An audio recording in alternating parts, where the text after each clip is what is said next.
Boa tarde, como é que vão? Tudo bem?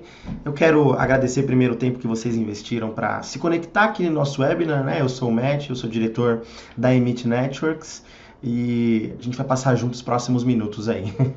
O objetivo dessa apresentação, desse webinar, é basicamente conversar a respeito das características do trabalho da Emit em termos de portfólio, em termos de professional services e também falar um pouquinho a respeito do cenário atual de ameaças, que a gente pode considerar aí de chamar de cenário multidisciplinar de ameaças, né? Que envolve uma série de itens da nossa infraestrutura de TI. Eu vou compartilhar com vocês alguns slides nessa apresentação, vocês vão ver aí nesse webinar.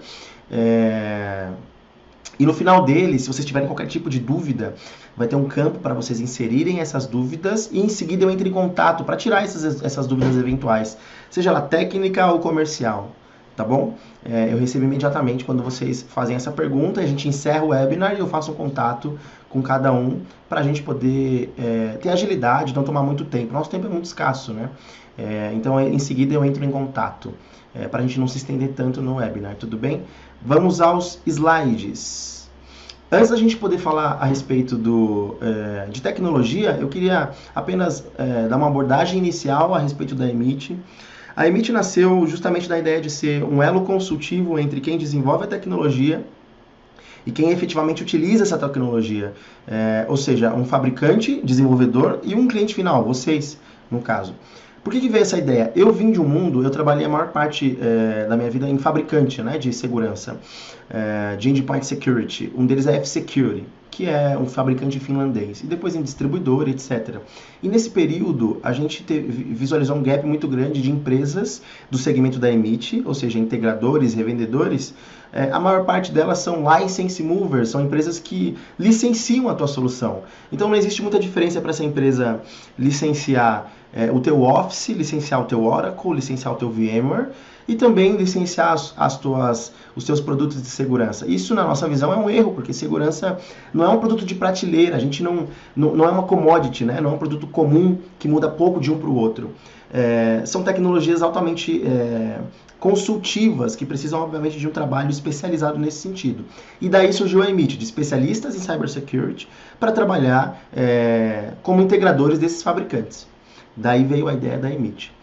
Uma linha do tempo a respeito do nosso trabalho aqui, a gente nasceu em 2015, justamente quando houve essa mudança entre sair de fabricante e de distribuidor. E aí, de 2015 até o ano de 2017, que esse último ano, houve uma série de evoluções, uma série de mudanças, né? Nos tornamos parceiros do fabricante Bitdefender, depois de Proofpoint.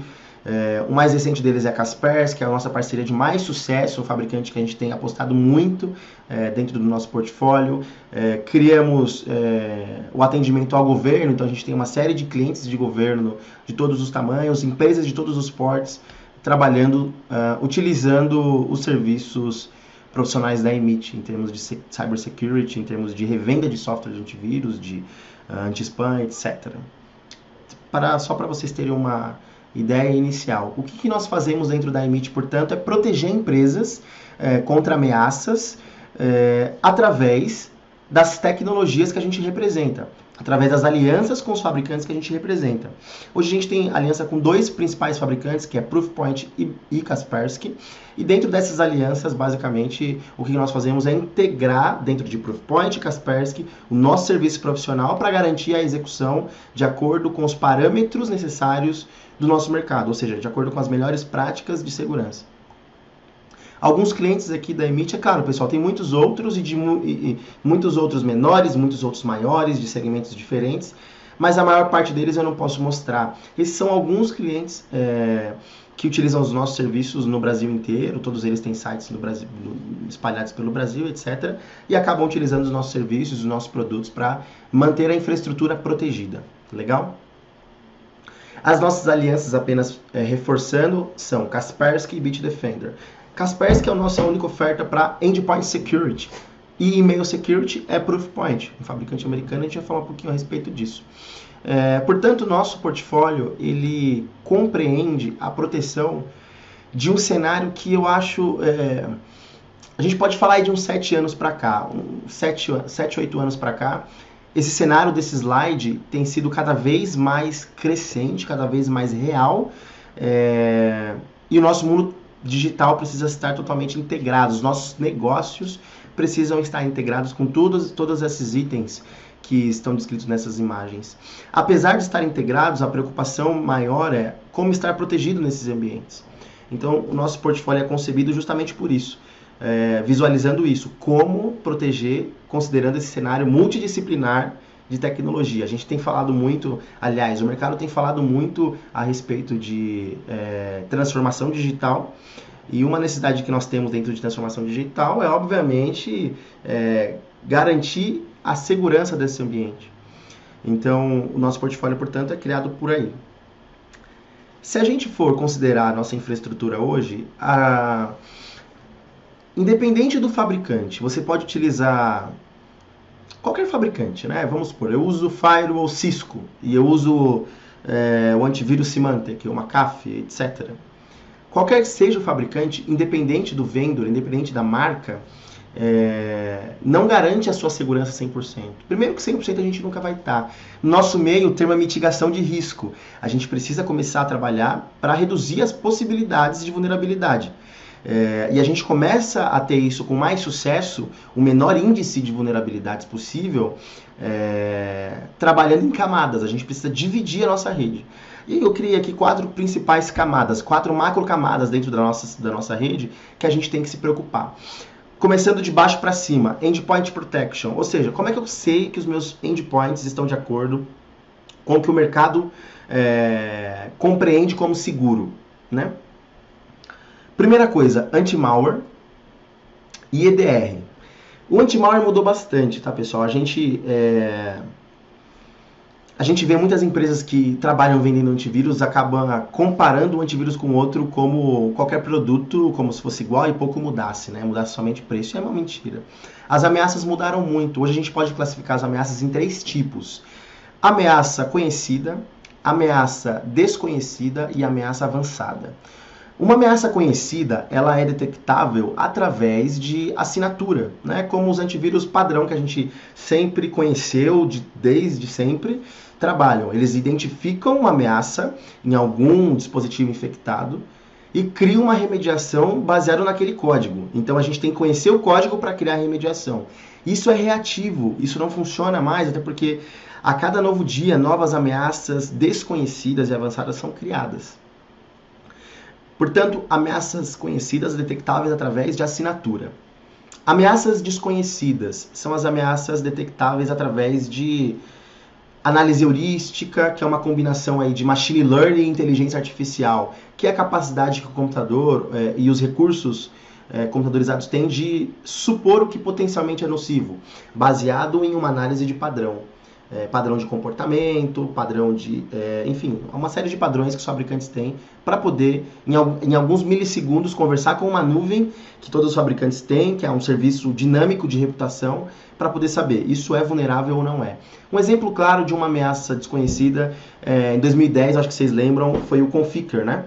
O Conficker foi um worm de rede que infectou muitas empresas no mundo inteiro. E não existia precedente, não existia nenhum fabricante, ou 1 ou 2 fabricantes, na verdade, naquela época, tiveram capacidade de detectar baseado em comportamento. A maior parte deles esperou quase que meses, quase que um mês, na verdade, para conseguir identificar e criar um mecanismo de proteção para a primeira variante. E tinham várias variantes. Então, o Conficker, que vocês devem conhecer, é um exemplo claro de uma ameaça desconhecida. E aí existem as ameaças avançadas, que utilizam uma série de outras técnicas para conseguir sucesso. E para a gente detectar uma ameaça avançada, existem tecnologias que hoje chamam-se de EDR, que é Early Detection and Response.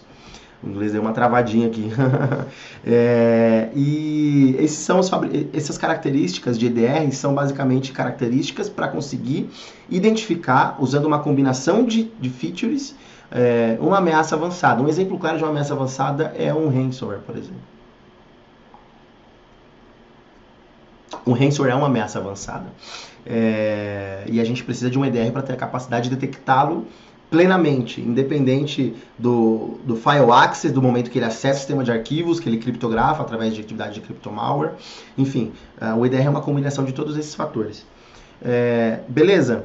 Então, dois pontos principais aí dois primeiros pontos dentro do endpoint. Anti-malware e EDR, legal. Firewall pessoal. Firewall pessoal eu sempre recomendo e a gente tem que ter isso habilitado, seja do Windows ou do software de segurança de endpoint que você utiliza, mas é preciso gerenciá-lo e utilizá-lo. Porque imagina que o teu switch, a não ser que você utilize lá um mirror e usando uma camada 2 para analisar fisicamente as coisas, de endereço, etc., você não tem dentro desse switch uma capacidade de, dentro do mesmo segmento de rede, de análise de tráfego dentro desse mesmo segmento.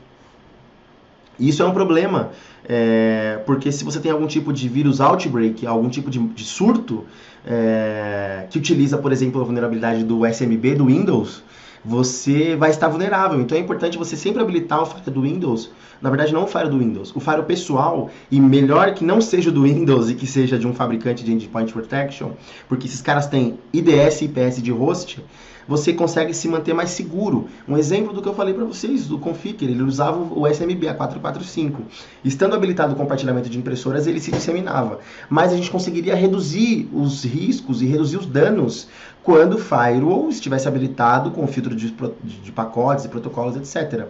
Porque aí ele não consegue realizar outros tipos de, por exemplo, port scan para verificar as portas abertas na tua rede e outros tipos de técnicas para conseguir identificar e depois utilizar isso como um potencial ataque. Então é importante sim a gente habilitar o firewall pessoal dentro dos endpoints.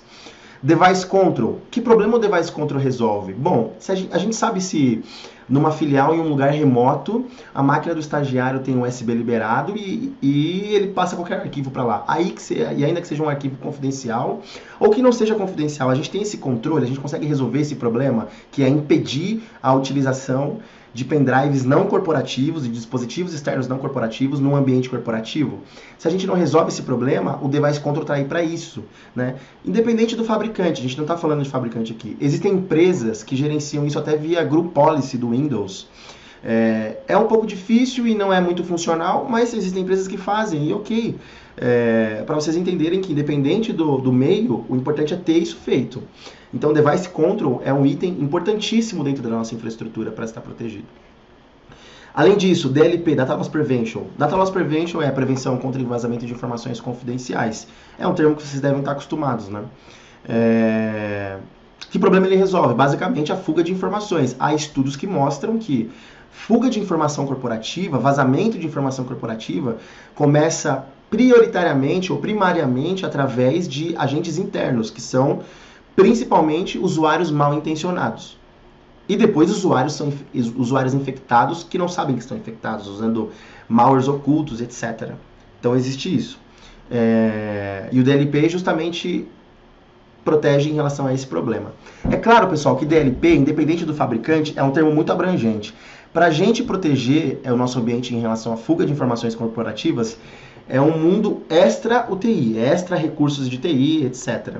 Envolve todas as áreas de negócio, envolve todos os gestores de todas as áreas envolvidas no meu negócio, porque a gente precisa classificar as informações, informação restrita a pessoas específicas, informação interna, informação confidencial, informação pública. Baseado nessa classificação, a gente começa a monitorar os arquivos. Então não adianta você ter qualquer tipo de produto de DLP se você não tem esse processo definido. Então, para a implementação de DLP, precisa primeiro existir um processo, precisa primeiro existir o conhecimento de implementação de DLP. Para depois, obviamente, usar os recursos, que um deles é um produto de DLP. Legal? Além disso, MDM, Mobile Device Management, gerenciamento dos dispositivos móveis. Um mobile, ele é um endpoint para nós e a gente precisa protegê-lo, independente se é nosso ou não. Por quê? Existe o termo aí, Bring Your Own Device, né? Que é traga o seu próprio dispositivo. E a gente usa muito isso nas empresas, que é o usuário usa um recurso pessoal, um dispositivo pessoal para usar um recurso corporativo. Um exemplo é o e-mail. O cara vai lá no Apple dele ou no Android, etc. e coloca o e-mail da empresa e esse e-mail da empresa está sendo utilizado no dispositivo pessoal. À medida que esse dispositivo é roubado ou perdido, a gente precisa controlar isso. A gente precisa saber que se for roubado, extraviado, etc., a gente consegue formatar, a gente consegue apagar o e-mail, etc. Porque tem recurso corporativo. Então a gente precisa, obviamente, se preocupar nesse sentido também. Então veja, pessoal, esses são os principais itens. São 1, 2, 3, 4, 5, 6. 6 principais itens dentro de endpoint para a gente poder garantir, dizer, olha, não, os meus endpoints eles estão de acordo com as melhores práticas de proteção de endpoint. Eu tenho meu ambiente mais seguro nesse sentido. Deixa eu tomar uma água aqui rapidinho. Legal? Uma camada acima ao endpoint, a gente fala da rede, mas ainda não é o perímetro, é a nossa rede. Dois principais itens na nossa visão de proteção dos nossos segmentos de rede. A primeira coisa é o firewall, né? A gente precisa, dentro desses segmentos de rede, ter firewalls, né? Eu tenho empresas aqui que se tornaram clientes da Emit porque foram infectadas por ransomware. E aí, no momento que eu estava batendo um papo, boa parte delas, eu fui perguntar, tá, mas e a tua rede de backup, como é que tava, cara? Ah, foi infectada também. Porque existia acesso de uma rede para outra e não existia filtro de pacotes, não existia IDS, IPS. Desculpa, pessoal, IDS, IPS entre esses segmentos. Veja o perigo, então é importante a gente se preocupar nesse sentido. Além disso, NAC, Network Access Control. O que o NAC resolve? Bom, a gente pode chamar o notebook hoje, vamos chamar ele de um dispositivo flutuante. Não sei nem se existe esse nome, mas a gente usa internamente esse nome. Um dispositivo flutuante, um notebook. Vamos supor, tratando-se de colaboradores da própria empresa mesmo. Tem vendedores externos. Esse cara está na rua trabalhando, etc. Quando ele volta para a empresa, se você não faz uma verificação mínima de saúde quando ele volta para a empresa, o seu ambiente tem um ponto de falha muito grande, independente do que você tenha, independente do fabricante, independente das suas políticas restritivas, etc. Porque quando esse cara volta, você não faz nenhum tipo de análise. Então existe o NAC para isso, para garantir a identidade e a conformidade com as regras de segurança que você precisa. Então o NAC vai dizer o seguinte, de forma automática, olha, me conectei na rede, beleza, mas eu preciso, antes de acessar a rede, eu vou fazer uma verificação automática do meu antivírus, vou instalar os patches mais críticos, os principais, né, não todos, senão vai acabar com a internet, mas os patches críticos, né, do Windows, de segurança do Windows, e depois disso eu tenho acesso aos recursos corporativos. Antes disso, não. Parece burocrático, mas não é, porque esses produtos de NAC atuais fazem isso de forma automática e rápida. Ele detecta o antivírus, manda atualizar, vê a versão do Windows, vê os patches e manda atualizar. Então os NACs servem para isso, para garantir que não haja esse ponto de falha. Independente de onde esse cara venha, ele vai passar por essa filtragem inicial antes de acessar os recursos corporativos. Legal? Camada acima, Security Access. Aí a gente está falando do perímetro. Existiu o Firewall Stateless, Stateful, aí o Firewall TM, agora existe, agora não, né, de vários anos para cá, o Next Generation Firewall, criou-se a 8ª camada no modelo OSI, né, que é o User Authentication, etc. Fantástico. Independente do vendor, é preciso que você tenha um Next Generation Firewall na tua rede, impedindo, obviamente, acessos externos para interno não autorizados e vice-versa. E todos os benefícios que o Next Generation Firewall tem, que vocês já sabem, né? Além disso, um firewall de aplicação. Não sei se vocês conhecem o WAF, o termo WAF, que é o Web Application Firewall. Ele vai proteger justamente os seus servidores como servidores web. Então vamos supor que você tenha um IS, que você tenha um Apache, servidores web, por exemplo. Esses caras têm uma série de vulnerabilidades.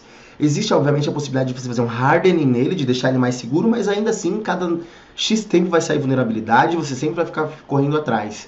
Existem produtos de WAF justamente para isso. Matthew, mas o meu ambiente dos servidores de aplicação e servidores web, eles estão na nuvem. Legal. Se você trabalha com a Amazon, a EC2, por exemplo, ou com o Azure da Microsoft, existem produtos de WAF para esse tipo de ambiente também, que você pode instalar no teu ambiente nuvem para você proteger esses servidores também. É importantíssimo. Existem uma série de vulnerabilidades conhecidas que qualquer moleque de 15 anos na internet consegue com facilidade explorar essas vulnerabilidades no teu ambiente. Legal? Uma camada acima e a última camada dentro dessas 4 que a gente considera como principais, Cloud Protection. As empresas têm ido para a nuvem, todos os benefícios que a nuvem traz, isso é inegável. Aqui na empresa, por exemplo, a gente tem... Tudo é nuvem, aqui até o nosso PABX é nuvem, a gente só tem um firewall e links de internet, nada mais, tudo é nuvem. Existem todos os benefícios que vocês já sabem, mas, obviamente, a gente precisa se preocupar com a proteção. E criou-se hoje um tema que é CASB, né? Uma característica de CASB. O que é CASB? É Cloud Access Security Broker. São produtos intermediários à nuvem que garantem que a nuvem seja mais segura. Então, por exemplo, eu sou um cliente aqui na empresa do Google. Eu tenho Office para algumas coisas, o Office 365, mas para trabalhar mesmo a gente utiliza o Google. A gente é um cliente do G Suite, que era Google Apps.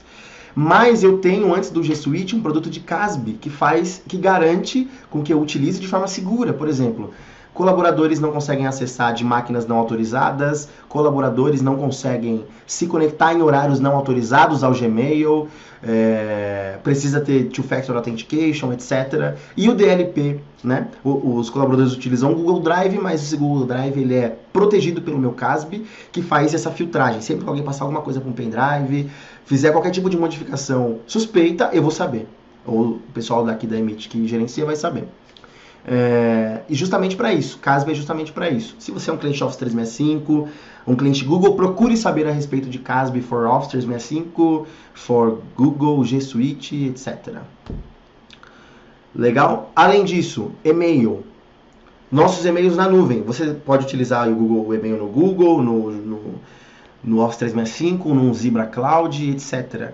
Mas é preciso a gente se preocupar com a proteção nesses ambientes também. Existem produtos de gateway de e-mail que filtram os e-mails antes de chegar na nuvem, mandam para a nuvem e o caminho inverso também. Você manda da nuvem para ele e ele manda para a internet.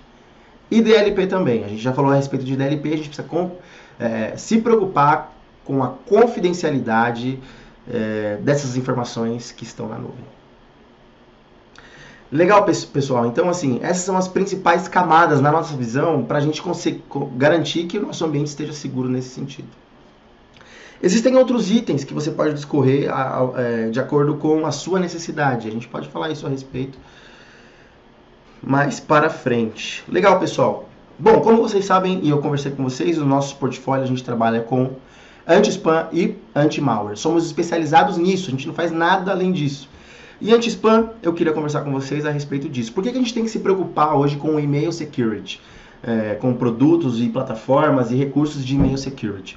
Bom, primeira coisa, eu não quero falar aqui a respeito de ransomware, vocês devem receber N infográficos, né, de ransomwares, análise de ransomwares por aí, etc.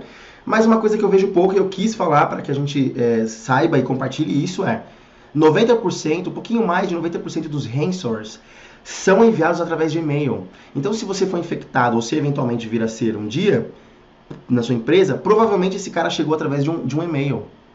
Porque é muito difícil dentro de uma plataforma de e-mail security você conseguir analisar um ransomware. Porque, primeiro, um ransomware, a maior parte desses caras utilizam vulnerabilidade de aplicativos. Um deles é o Adobe, né? O Acrobat Reader, sei lá. O leitor PDF lá da Adobe.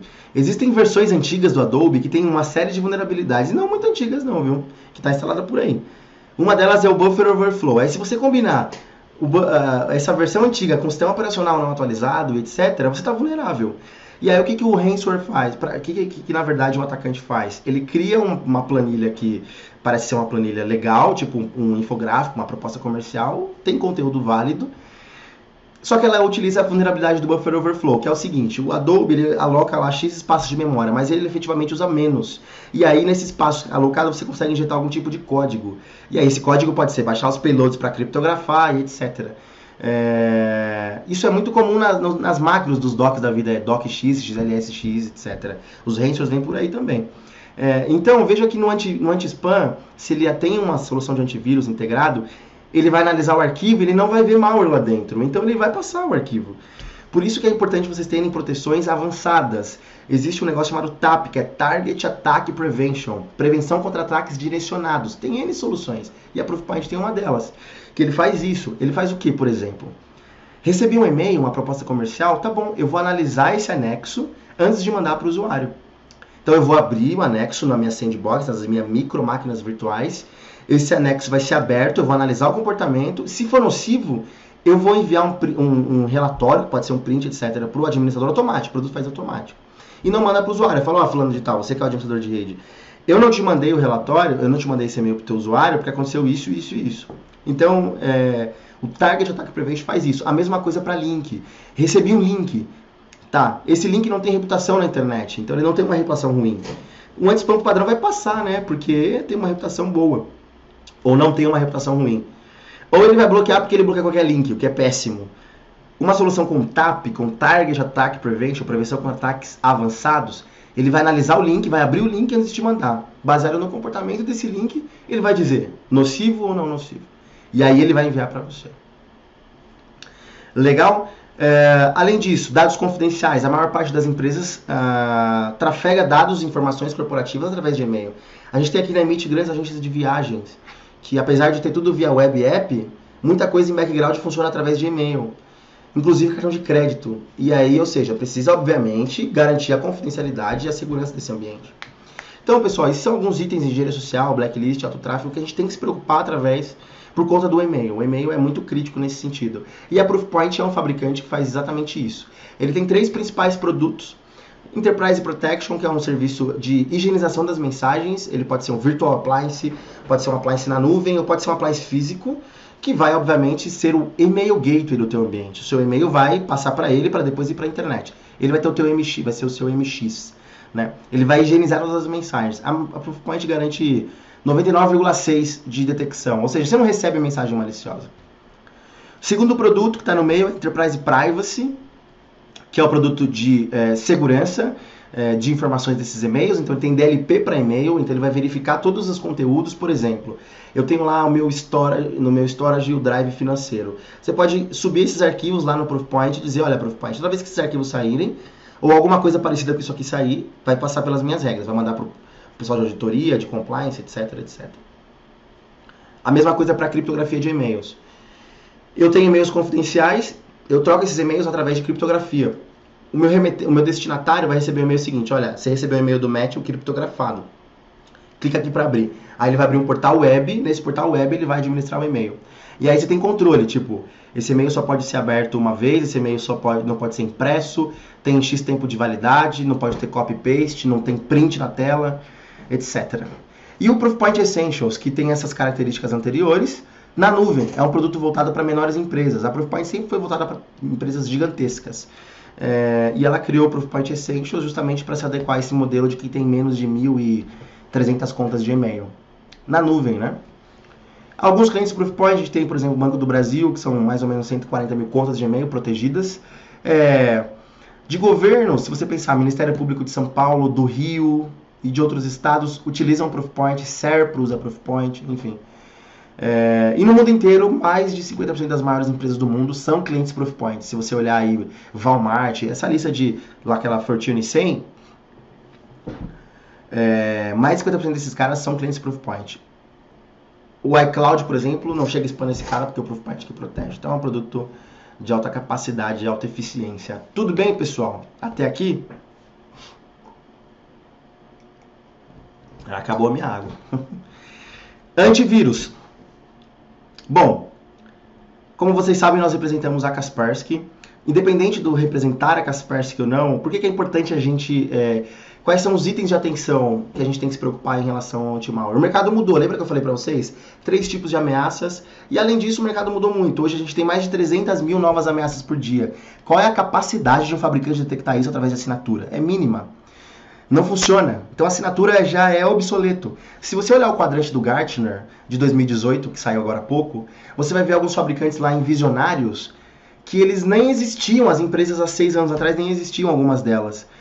E já estão no Gartner como visionários e como challengers, etc. Por quê? São empresas que detectam malwares usando esse novo approach, que é uma abordagem eficiente e proativa, baseado em inteligência artificial. Tem fabricantes daqueles que não usam nada de assinatura. Para vocês terem ideia como a assinatura já está se tornando obsoleta. Mas existe proteção. Então a gente tem do lado direito aqui em cima, ataques direcionados e campanhas direcionadas de malwares. Como eu falei para vocês, os ataques direcionados têm se intensificado. Né? Ataques direcionados por nicho de mercado, por tipo de empresa, por enfim, tamanho de empresa, região. Eu sou uma farmacêutica, por exemplo. Existem malwares voltados para a farmacêutica. Existem atacantes que fazem mapeamento de sponsors, de responsáveis, de CFOs dentro dessas empresas, via LinkedIn, etc., para criar campanhas relevantes. Né? Eu li até uma história de um ataque que foi conhecido há 2 anos atrás, de farmacêutica nos Estados Unidos.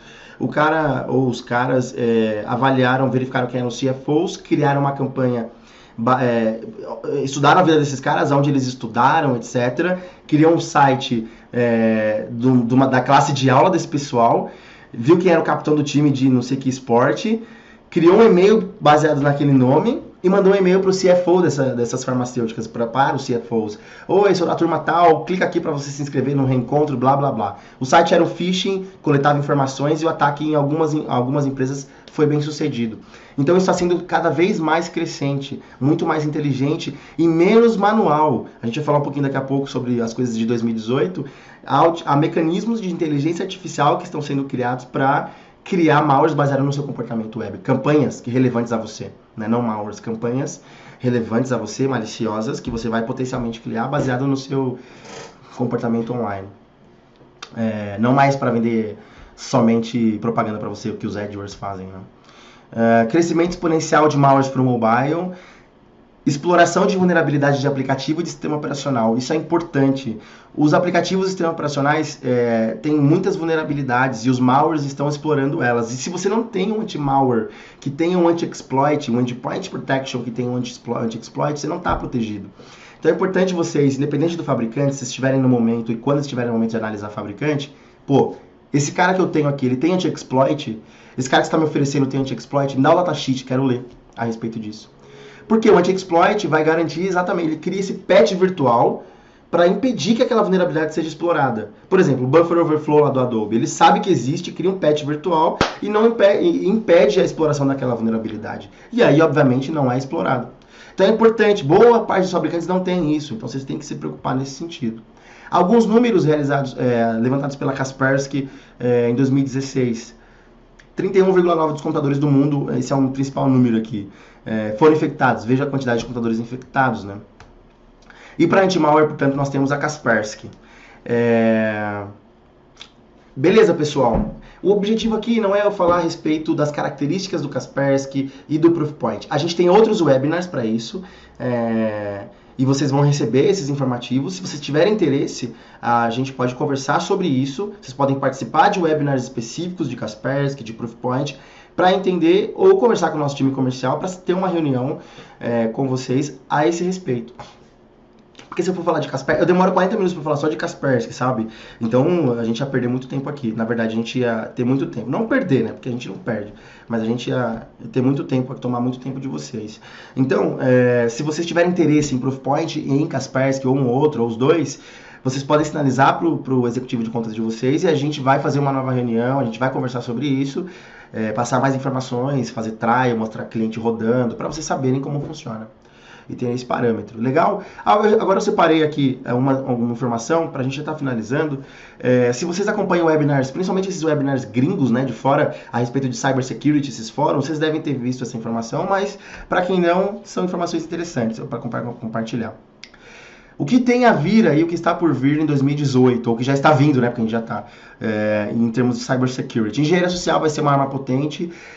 Nesses últimos 2 anos, a gente viu aí a engenharia social sendo muito utilizada, principalmente nas redes sociais, com as fake news, né? Aquelas fotos, por exemplo, de uma criança provavelmente está sangrando, mas a imagem está meio ofuscada assim, e um link, olha, veja quando ela foi atropelada. Aí o pessoal vai e clica e aquele link é malicioso. Isso foi ultrapassado, né? O próprio Facebook criou mecanismos de proteção em relação a isso.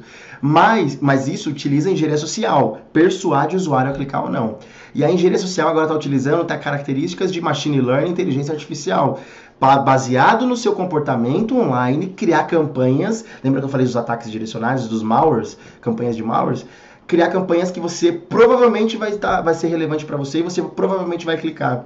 Então, antes os adwares, eles analisavam dentro do teu browser, lá, o teu comportamento online, os cookies, inclusive agora,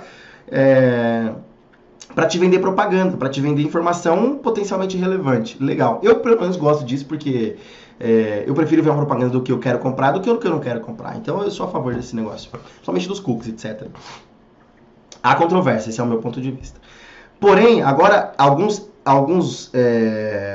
há mecanismos de identificação e AdWords maliciosos, etc., que ao invés de vender propaganda para você, ele vai criar, baseado em inteligência artificial automaticamente, campanhas de malwares que você potencialmente vai clicar. Então você está procurando camisa do Corinthians, não vai aparecer uma propaganda do Corinthians, vai aparecer um site que parece ser de uma camisa, mas é mentira, e aquilo é um phishing e você está ferrado.